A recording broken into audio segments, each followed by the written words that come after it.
आपण सगळे गुंतवणूक करतो. आपण गुंतवणूक केलेले पैसे किती वर्षात दुप्पट होऊ शकतात, हे आपण कसं माहीत करावं?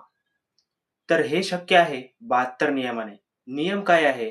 72 भागीला तुमचे व्याजाचे दर.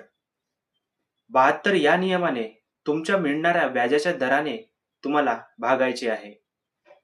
जर बँकेत 8% व्याज मिळत असेल, 72 भागीला 8 म्हणजेच 9 वर्षात तुमचे पैसे दुप्पट होतील.